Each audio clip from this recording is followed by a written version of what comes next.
to start this. This is better. A bit too good. There we are. Very welcome to the Swedish Academy and this press conference. My name is Mats Mann. I'm the permanent secretary of the Academy, and I'm very happy to present to you the Nobel Prize Laureate in Literature of 2022, Annie Ernaux. Annie Ernaux, vous êtes particulièrement bienvenue.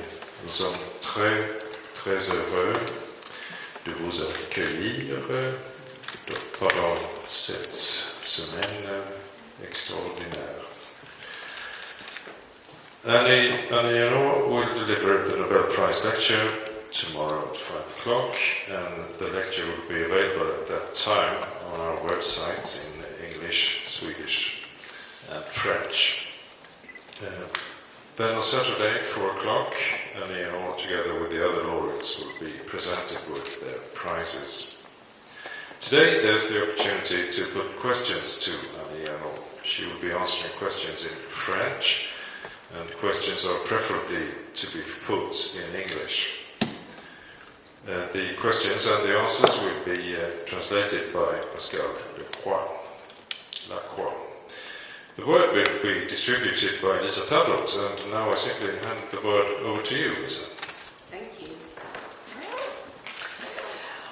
Okay, before passing on the microphone, I take the opportunity to kick this briefing off by asking you, Madame Ernaux, how have these 2 months been since the announcements? It's 2 months precisely today.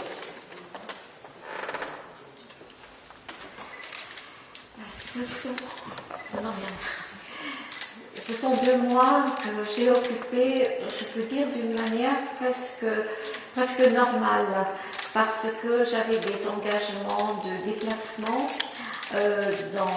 au Brésil, à New York et en Italie, et que j'ai honoré.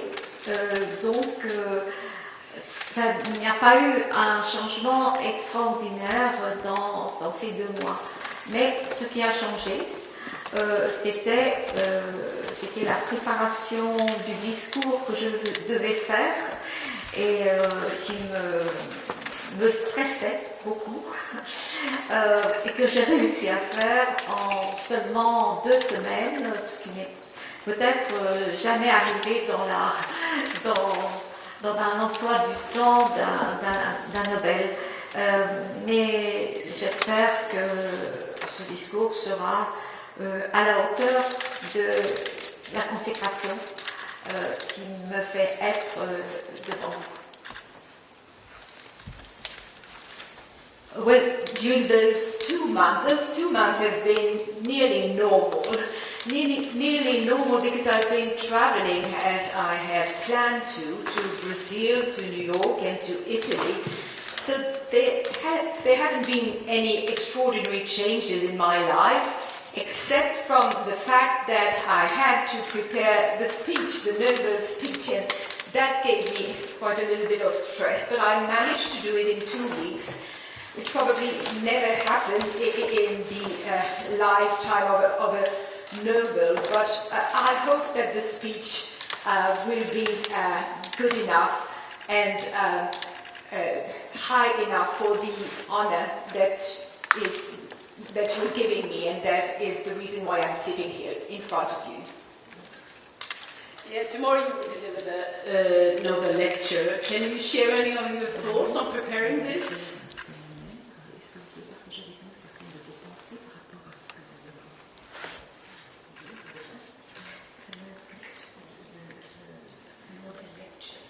Oui, c'est pour mon discours en fait. No, but that would it be the speech? Is it the Nobel speech? Yeah, the lecture you will present tomorrow, I was thinking. Vous aurez demain. Ah, mais je ne suis pas courante, c'est une merde, c'est quoi? The Nobel lecture. Yeah, there will be a Nobel lecture tomorrow evening. Oui, demain soir, il y aura une rencontre avec le public, une Nobel lecture de cérémonie Nobel. I think it's the one you just mentioned. C'est ce que vous avez mentionné. Non, je ne suis vraiment pas du tout au courant. Non, c'est le Nobel speech. C'est le Nobel speech, C'est le discours. Ah. Good. Sorry, do we have a misunderstanding?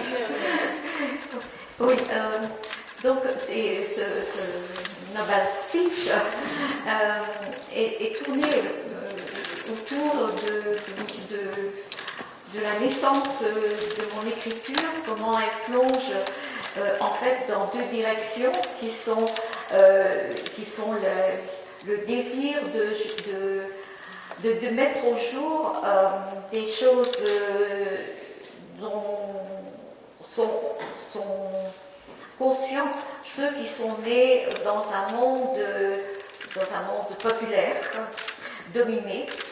Et l'autre dimension, c'est la dimension de ma condition de femme. Ce sont les deux axes de mon écriture et qui plongent très loin dans mon histoire. Je développe ces deux axes. Également, je relis avec d'autres écritures, les écritures de la première personne qui, en France, ont une histoire importante, l'histoire du moi dans la littérature. Voilà ce que je peux dire. With the Nobel speech, I will speak about how my writing has been created around two different axes. And the first one is the desire to shed light on the awareness that people have who come from a popular background, a workers' background, the dominated ones. And the other axis is my gender, the women's condition. And that goes far back in history. And I would like to link those axes, those awareness, to different types of writing. One of them being the I, the me, which is used in literature once doing your autobiography. Please, one.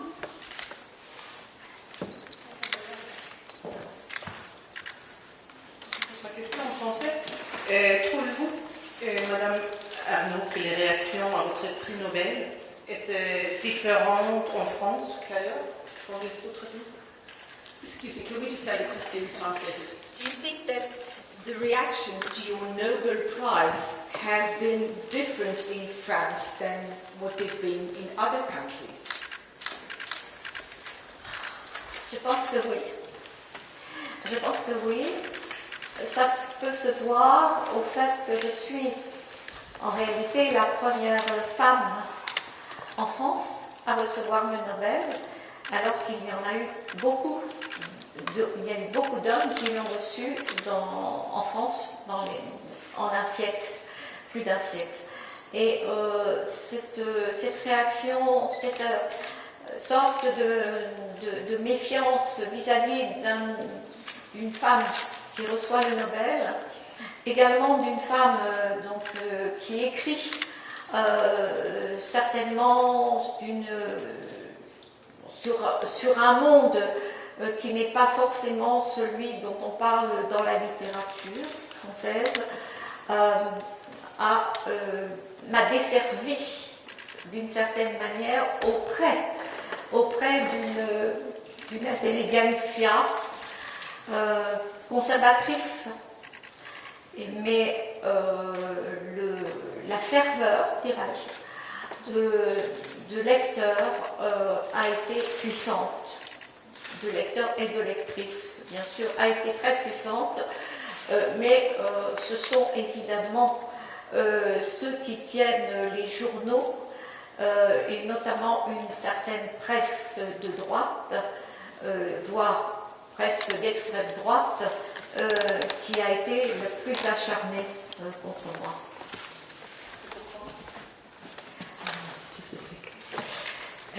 Well, I think so. The reactions have been different in France and abroad, and I think it could be because I'm the first woman in France to have received the Nobel Prize, whereas many men have during more than a century.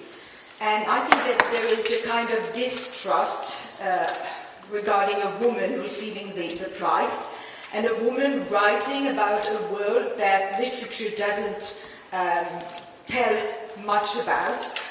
And I think that wasn't positive for a conservative intelligentsia, but I have had on my side the passion of my readers, the trust of my readers, and that has been very powerful against those medias from the right, and I would even say the far right, that have been against me. Pourquoi l'extrême droite? C'est à cause de l'écriture ou à cause de votre position politique? Why the far right? Was it because of what you've been writing or because of your political stance? Il ne m'appartient pas de rechercher les causes exactes qui, de toute façon, sont déjà lointaines. Je n'ai jamais été bien accueillie dans mon écriture par ces mouvements de droite. Well, it is not to me to find the causes of why. It goes far back in history, and I've never been well received by those far right medias.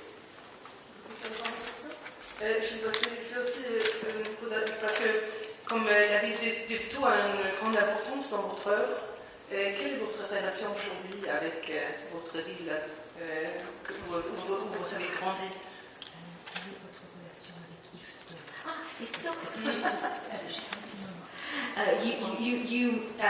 You write where you come from. IFTO plays an important role in your writing. What is your relation to IFTO today? Je dirais que maintenant il y a eu une réconciliation avec IFTO depuis 10 ans.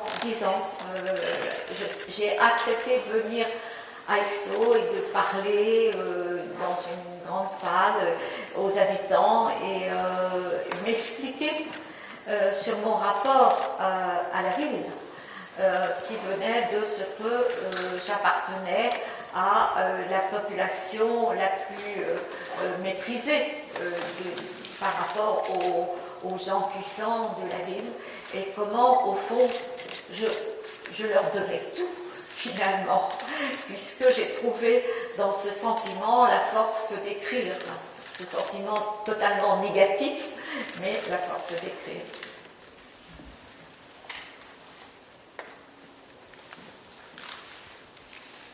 Well,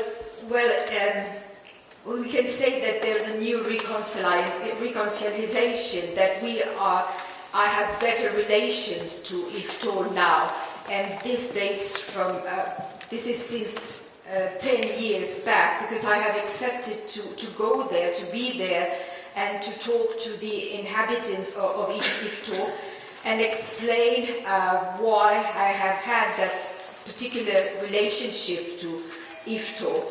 And I explained that it is because I belong to the most despised part of the population, and at the same time I owe them everything, because the negative part of it gave me the strength to write.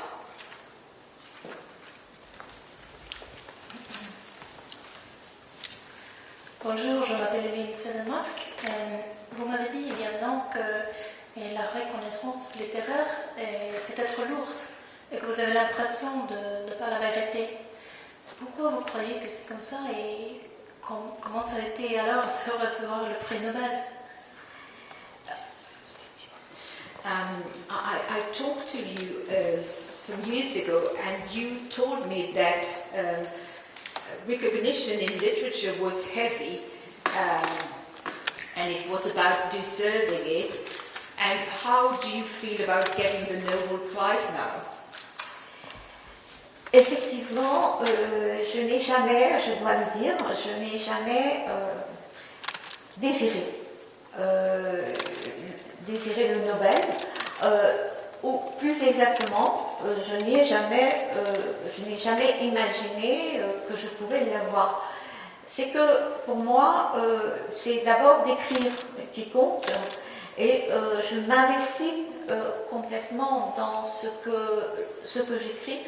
Et ce qui est important, c'est que le livre vienne au jour et qu'il y ait le retour des lecteurs.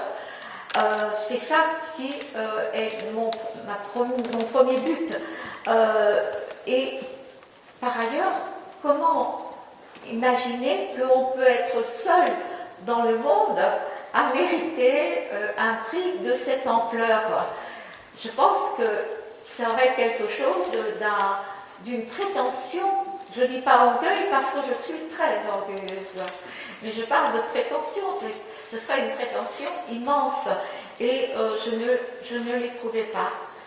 Alors maintenant, lorsque j'ai eu le Nobel, ça a été un grand choc.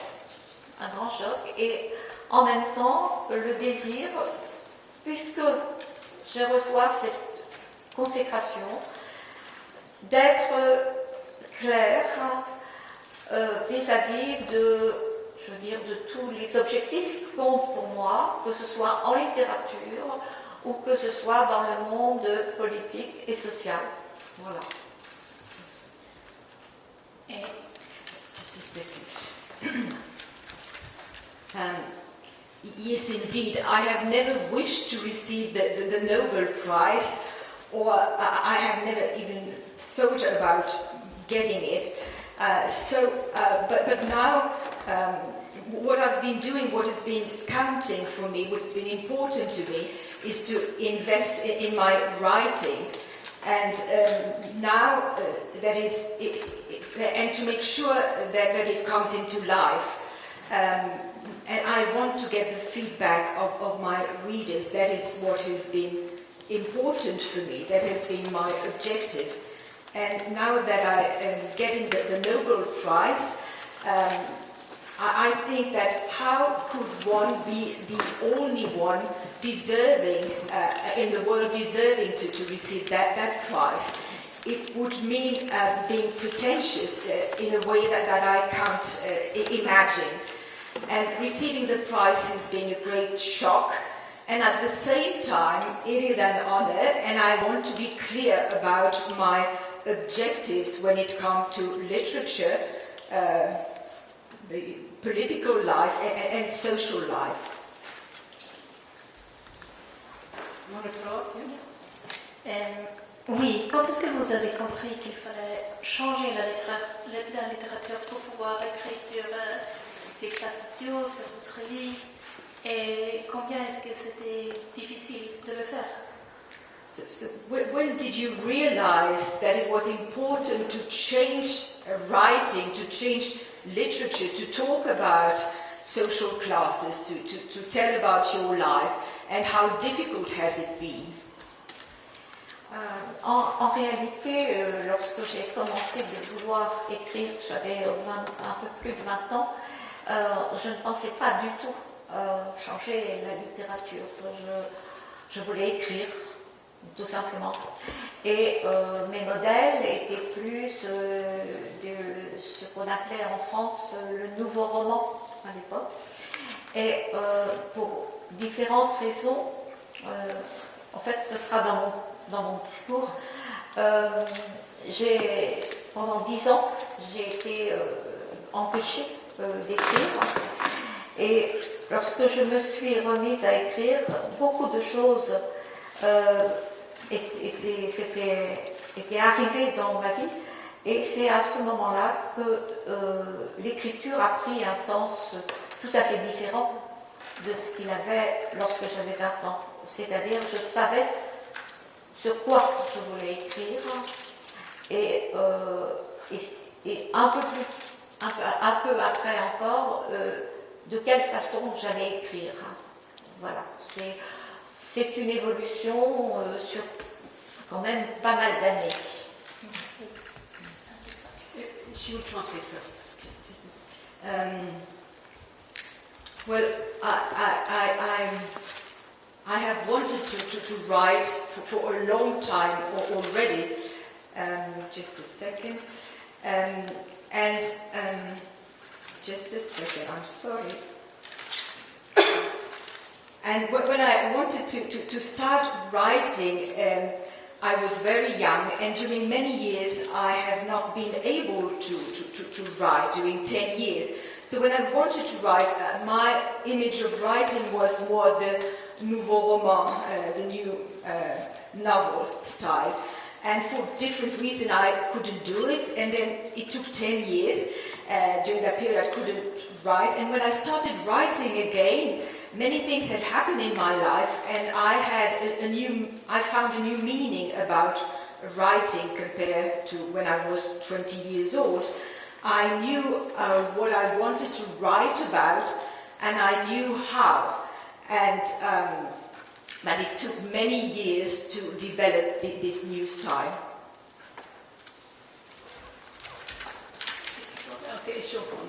Vous avez écrit beaucoup sur les conditions des femmes dès le début. Est-ce que ce sujet était encore aussi important, vous pensez, et pourquoi? Est-ce que vous avez écrit sur la condition des femmes? Est-ce que c'est un sujet qui reste important, et pourquoi? So you've been writing a lot about gender question, the condition of women. Is it something that is still important today, and why? Oui, pour plusieurs raisons. Tout d'abord, parce que ce que je vois de la vie des femmes toujours, de leurs conditions, de ce qu'elles vivent et de ce qui me paraît toujours une injustice par rapport à la condition des hommes, mais aussi parce que en tant que femme, tout simplement, j'ai une façon de voir les choses, de voir même le temps, le passage du temps, de voir la vieillesse, de voir la maternité. Tout cela c'est une sensibilité de femme. Et il me semble que de savoir cela, d'en tenir compte, est forcément important dans mon écriture.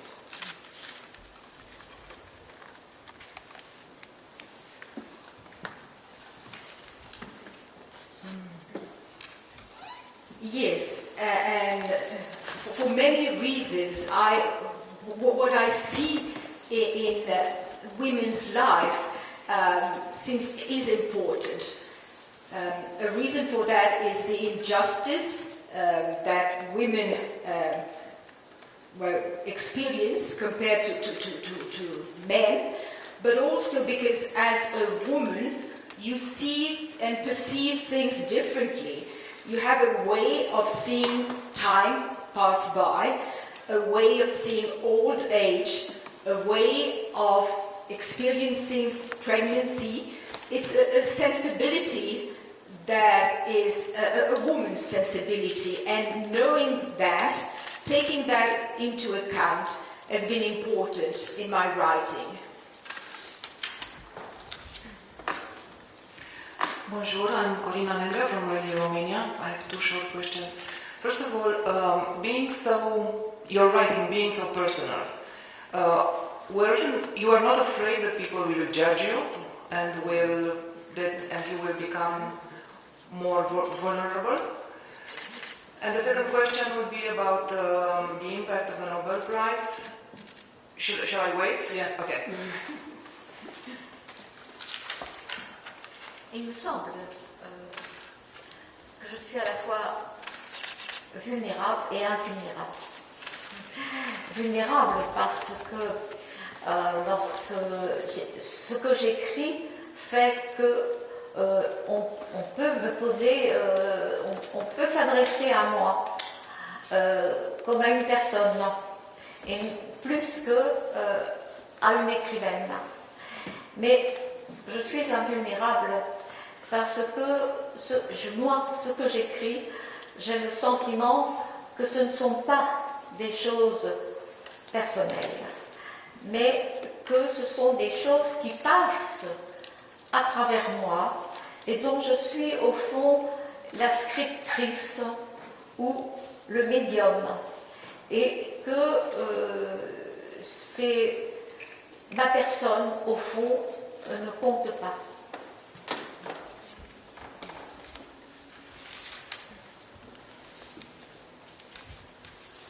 Well, the answer would be that I feel both vulnerable and not vulnerable.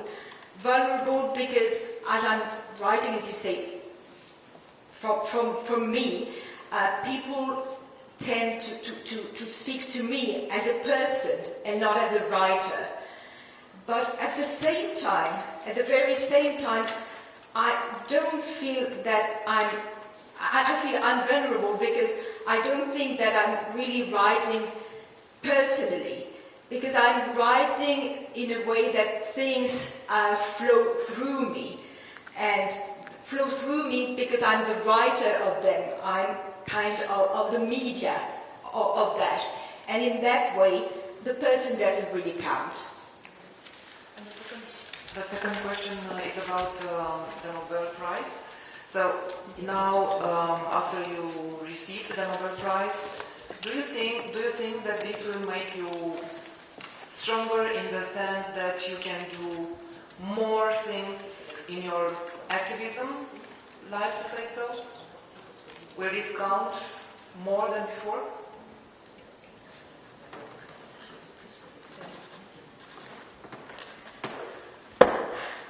En fait, je ne sais pas encore comment sera l'après Nobel, parce que je n'ai jamais eu l'expérience, et je pense surtout qu'on fera beaucoup plus appel à moi pour différentes causes, considérant que la voix d'un Nobel ou d'une Nobel est évidemment importante. Donc je m'attends à ce changement par rapport à la vie que je mène d'habitude. Mais je dois dire que je souhaite par-dessus tout continuer de pouvoir écrire de façon personnelle et non pas seulement des textes, des pétitions et autres textes de cette sorte. Well, I don't know yet, because I've never experienced the after Nobel, so I don't know what it will be like really. But I guess that people will knock at my door a bit more for different topics, different linked to activism, and because I believe that the voice of a Nobel Prize has an importance. So I do expect a change in my life, but I wish at the same time to be able to continue to write it in a personal way and not only write texts that have with activism to do.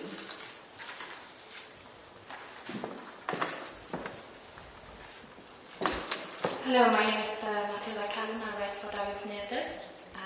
We're seeing a kind of reawakened Me Too movement in France at the moment, which made me think about what happened in Sweden. So did you follow the Me Too crisis that shook the Swedish Academy a couple of years back? What did you think about it then, and what do you think about it now as a prize recipient and with some perspective?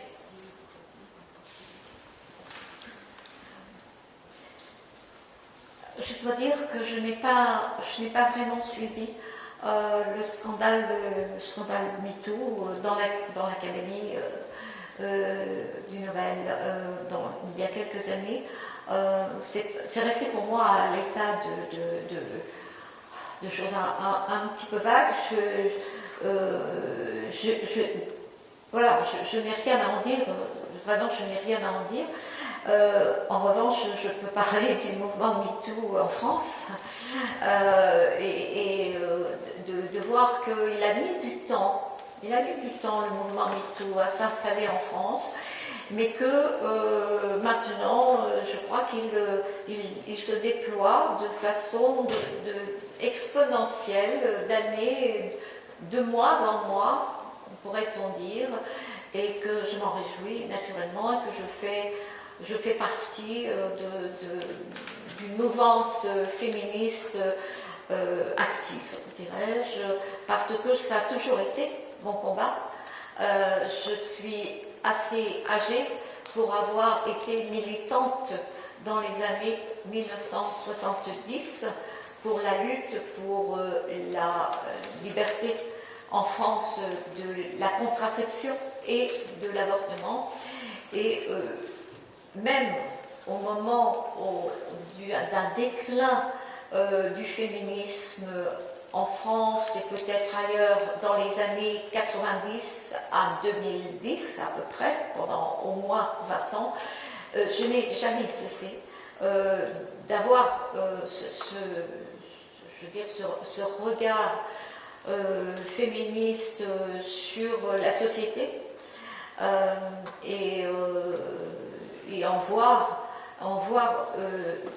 justement cette contamination qu'il y avait, y compris parmi les femmes acceptant des situations que pour moi, je trouvais absolument inacceptables et intolérables.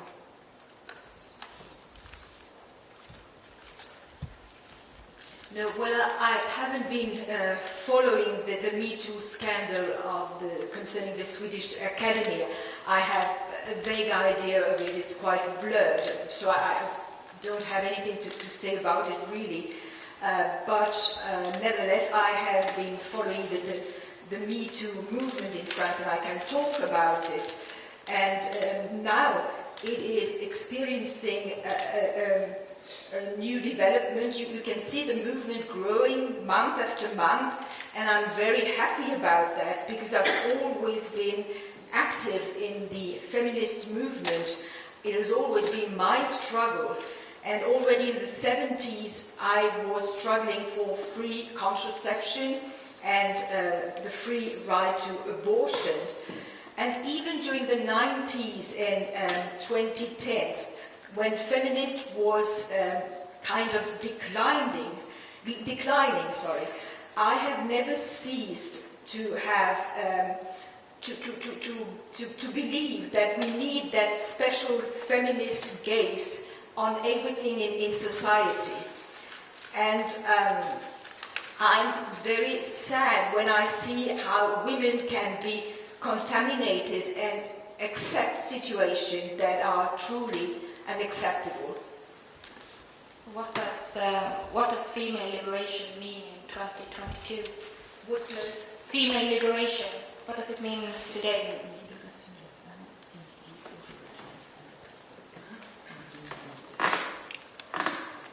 Alors, je dirais que le mot libération peut-être est devenu trop vague. Je pense que ce qui est en jeu, en réalité, c'est le changement des hommes, d'abord. Parce que si les hommes ne prennent pas conscience de leur façon de vivre, leur façon d'être, ce qui les motive,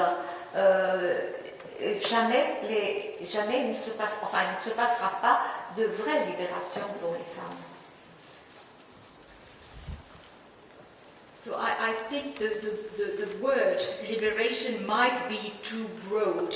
I think that the real challenge today is to make sure that men evolve.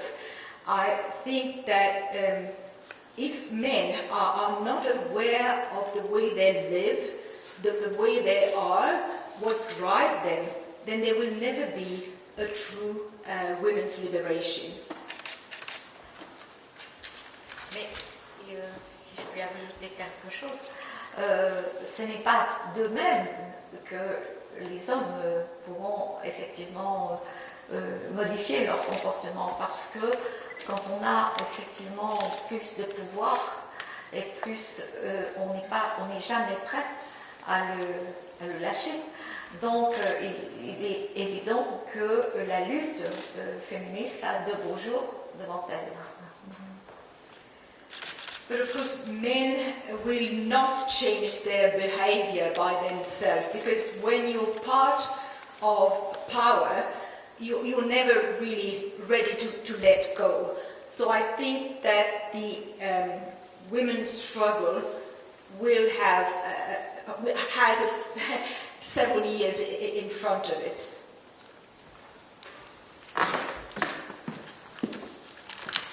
Thank you. You visited the United States just a few weeks after receiving your prize. The United States has this dichotomy where you both have a very strong Me Too movement, but you also have in the halls of power a very strong movement to limit women's rights, in particular abortion. What do you make of this dichotomy, and how did you feel your literature was received by readers in the United States when you met them a short time after with the shine of the Nobel Prize by your side?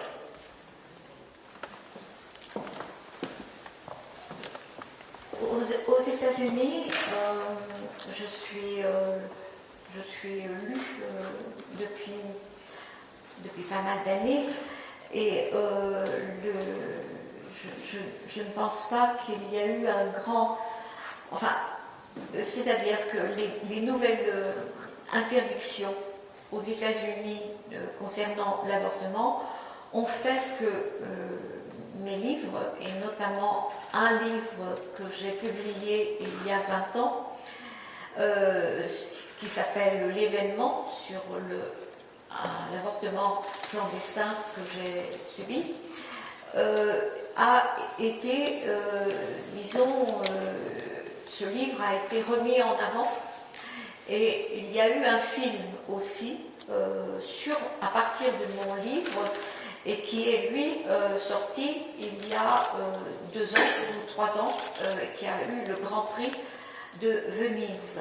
Donc, disons que tout ce qui se passe autour de mes livres est venu en avant dans le contexte américain. Et j'ai été effectivement accueillie avec plus de chaleur, si on peut dire, que je ne l'aurais été certainement avant que la modification des lois dans certains États des États-Unis. Well, I've been read in the US for quite a few years, and there has been a new ban regarding abortion, and at the same time, my books, and particularly one of them called The Happening, where I tell about an illegal abortion I have been emerging again, and at the same time, in that same context, a movie was made about that book 2 years ago, and that movie got a prize at the Venice Festival, and all that happening around my book has had the consequences that my readership has been a bit warmer in the American context, at the same time as some American states have had a ban against abortion. Thank you. But more specifically, when you look at the backtracking of abortion rights in the United States in some states, what does this give you any incentive or motivation to speak out stronger when you are in the United States? Does it give you a platform through your history, through your books, and now through this prize to have a greater voice in that debate?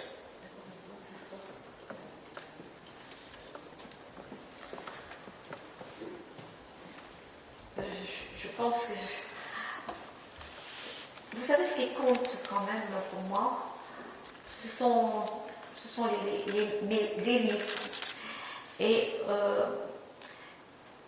c'est pas la voix.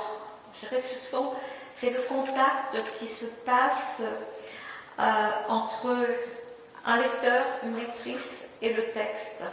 Et je crois que c'est là l'action la plus importante que peut avoir un écrivain ou une écrivaine. Maintenant que ma voix porte, j'en serais évidemment très contente, mais ce n'est pas une chose qui est mesurable. Peut-être non plus le contact avec les lecteurs, mais il me semble qu'il y a... c'est un peu plus... disons que j'y suis plus sensible à ce rapport interpersonnel du livre que le rôle en quelque sorte public que je peux avoir.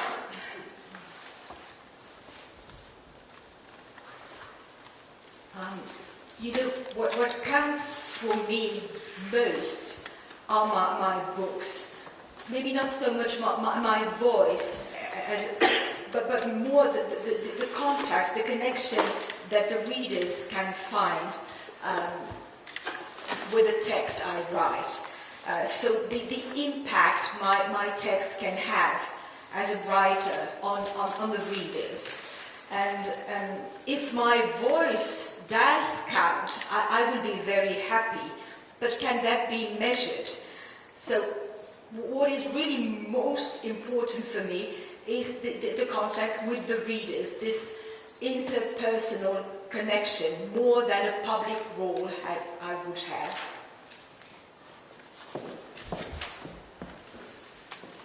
Bonjour. Votre littérature touche un lectorat jeune, aussi je pense parce que votre littérature a une grande actualité, d'où les questions sur les inégalités sociales, les femmes, la révolte aussi. Je voudrais savoir si vous aviez quelques conseils pour de jeunes auteurs, de jeunes écrivains ou des écrivains naissants, lesquels seraient-ils? Your books are very popular among youngsters. They are important because they tell about social inequalities, about gender, about rebellion. Would you have any particular advice to young writers? C'est compliqué. Je crois que le meilleur conseil toujours que je puisse donner à une jeune femme ou même un jeune homme, voilà, c'est de suivre, de savoir quel est son désir, ce qui est là vraiment le désir d'écrire, et de ne se préoccuper de rien d'autre que de cela, mais de chercher la meilleure forme pour écrire.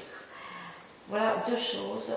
Et cette forme, elle lui sera, elle est donnée par beaucoup d'essais et d'erreurs, mais aussi en lisant et en se disant, comme moi je l'ai fait, je ne veux pas écrire comme ça. Voilà.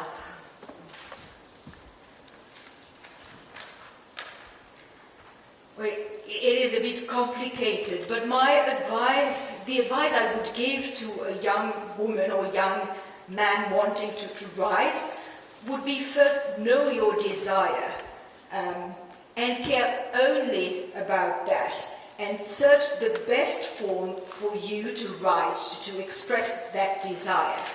And then give space for trials and errors and read a lot. And maybe realize that you don't want to write like this.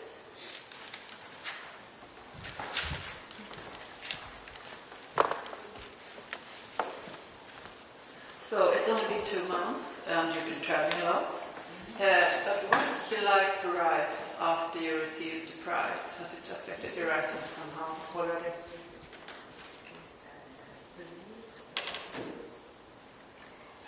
Alors, je n'ai pas recommencé d'écrire pendant ces 2 mois.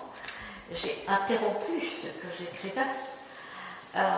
Il n'est pas sûr, en effet, que je ne modifie pas ce que j'ai écrit avant le Nobel, c'est imprévisible en fait. C'est imprévisible. C'est un événement, le Nobel. C'est un événement, c'est-à-dire qu'il y a un avant et un après. Et je suis là, juste dans l'événement. Donc je ne peux pas savoir tout ce que ça va modifier. Mais ce qu'il y a de certain, c'est que ça me donne davantage encore le désir d'écrire.